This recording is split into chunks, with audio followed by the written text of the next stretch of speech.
Stan and Mabel, I think, is the perfect book for Ensemble 360 and Polly Ives for many reasons. One, it's a musical story.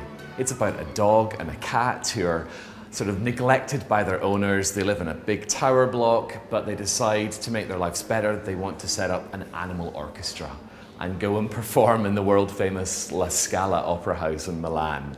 So it's a really fun story, but very musically driven and full of action and adventure as well.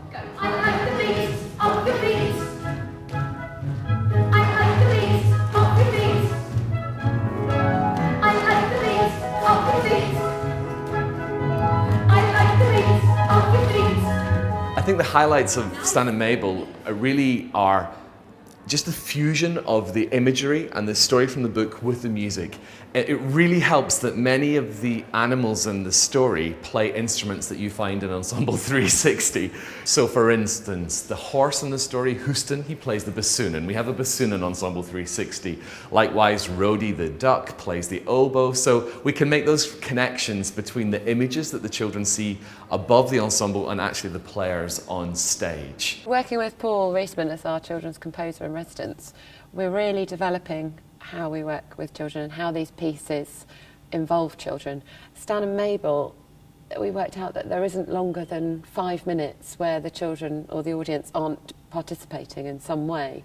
So Paul is just absolutely brilliant at writing, understanding his audience. It's all about the children, it's all about the participation and the engagement. Stan and Mabel.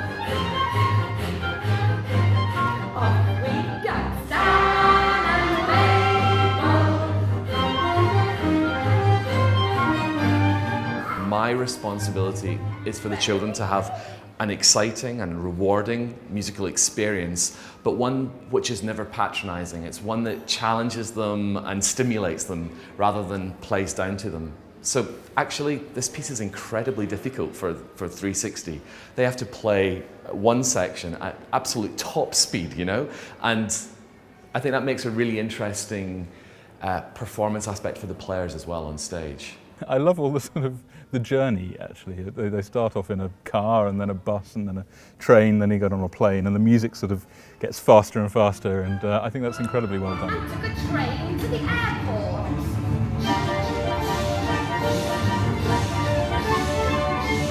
It's always great fun to play, and there are always, in Paul's pieces, there are always little references for the musicians, things that he refers to classical pieces, and he has little tiny bits of it for you, just to keep us as amused as the kids.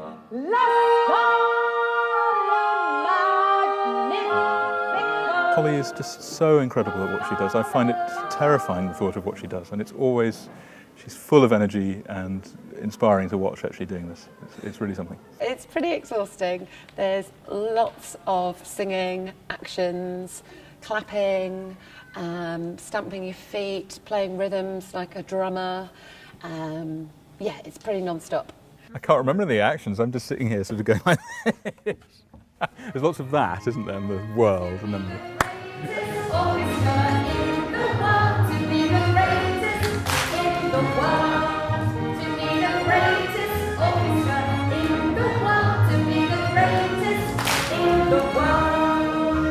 With family concerts, the audience is diverse, basically from babes in arms to much older children.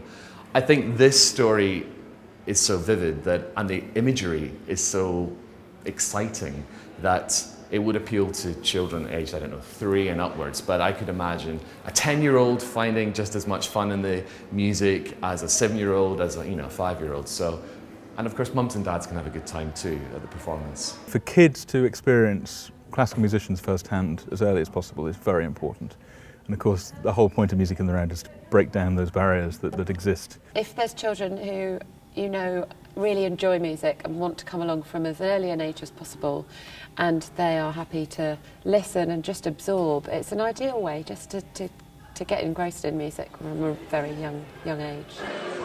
It's a dream, really. It's something that when you're sort of developing a story, you know, that in them quiet early stages where you are developing these characters, you know, it may start off from one small picture, one small sketch. You know, to think that you can come all this way and I was knocked out. I was amazed. I thought it was wonderful, and seeing all the children and parents in there really getting excited and enjoying it was it's a real thrill. Stan and Mabel.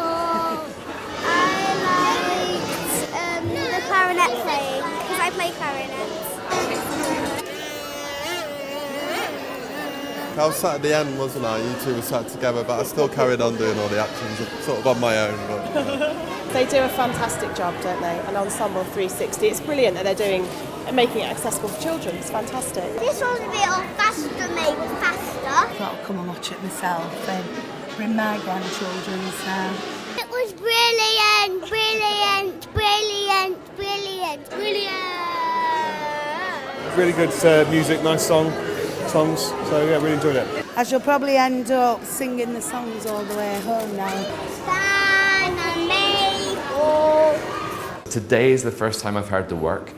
And actually, as the composer, that's very scary because you think, oh my gosh, what if I've written something that doesn't work? Or what if this isn't as I imagined it? But I'm completely safe in the hands of 360. We've been told a lot on the tour that there is nothing like this out there. There's nothing that combines music, storytelling, illustrations, and audience participating in such a way. We've really found a niche with this kind of area, and it's a brilliant, hugely enjoyable, fun, participatory way of hearing top quality musicians playing.